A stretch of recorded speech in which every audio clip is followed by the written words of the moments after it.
Jangan lupa subscribe di YouTube channel Metro TV News dan juga nyalakan notifikasinya. Pemirsa, sudah hampir sepekan penggerakan tanah terjadi di Desa Bojongkoneng yang merusak fasilitas umum jalanan hingga rumah warga. Saat ini lokasi terdampak sudah ditetapkan menjadi zona merah dan dilarang dimasuki oleh warga. Seperti apa dampak dari tanah bergerak di Bojongkoneng dan bagaimana penanganannya? Kami sudah terhubung dengan Kepala Pelaksana BPBD Kabupaten Bogor, Yani Hasan. Selamat siang Pak Yani, bisa diceritakan saat ini kondisi di lokasi terdampak seperti apa? Seberapa parah karena sudah 1 pekan terjadinya Pak, bagaimana ini? Ya, selamat siang bagaimana Mas Febrian, selamat siang pemirsa Metro TV. Saat ini bahwa yang terdampak memang cukup banyak rumah, hanya posisinya dalam posisi terancam. Adapun yang untuk pengungsi sampai dengan hari ini ada kurang lebih 35 orang, 10 kakak.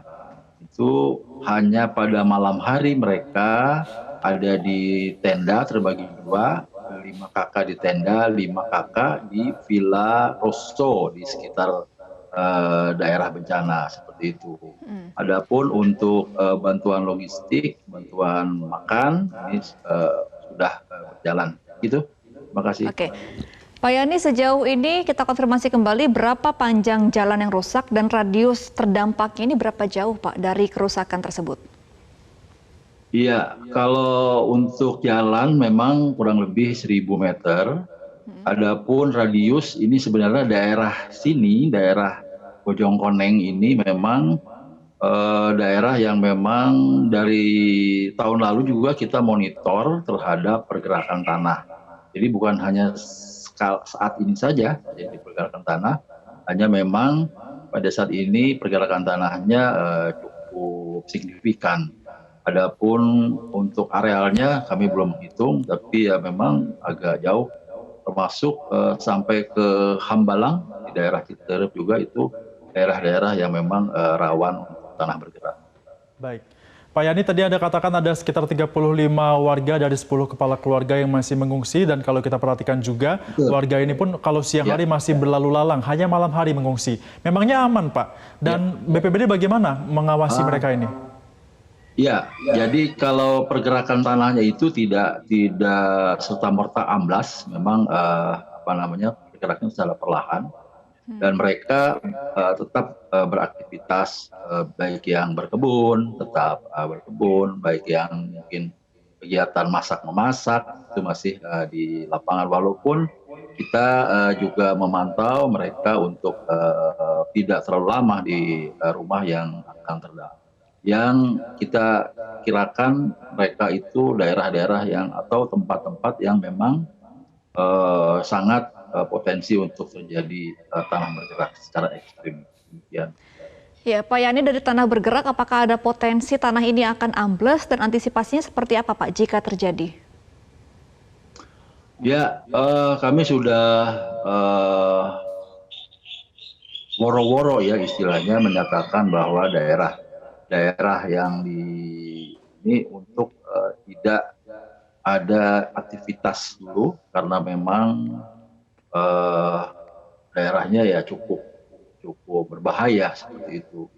Dan antisipasinya tentunya saat ini juga sudah beberapa puluh rumah atau ulangi beberapa puluh warga, tidak hanya yang 35, beberapa juga sudah dalam posisi selalu dalam posisi siap siaga seperti itu.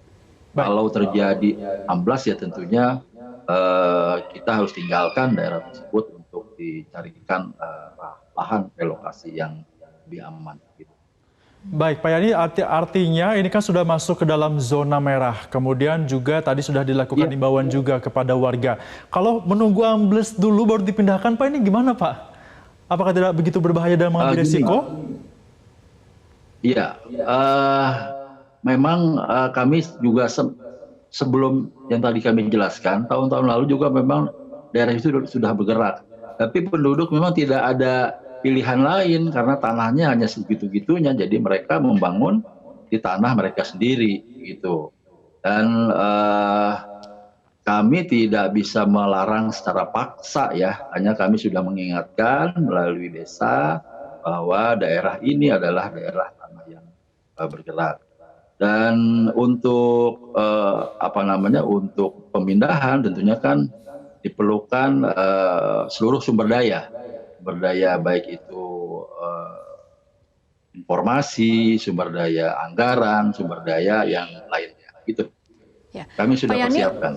baik, Pak Yani, untuk titik-titik dari pengungsiannya di mana saja dan bagaimana persiapannya dan bagaimana respon warga Pak ketika harus mengungsi?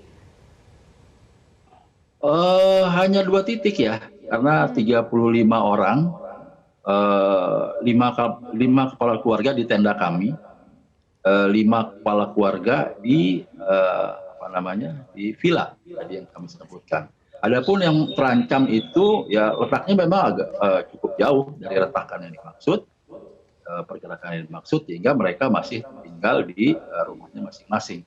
Respon mereka ya tidak nyaman lah, siapa yang nyaman tinggal di tenda, dan kami sedang mempersiapkan untuk orang-orang tersebut bisa mungkin kami siapkan untuk sewa di tempat yang lain selama nanti kita mendapatkan lahan relokasinya. Baik, kita harapkan agar ini bisa terselesaikan dan kalau memang harus direlokasi dapat disegerakan agar warga ini tidak menjadi korban ya. Terima kasih Pak Yani Hasan, Kepala Pelaksana BPBD Kabupaten Bogor sudah bergabung bersama kami di Newsline Metro TV.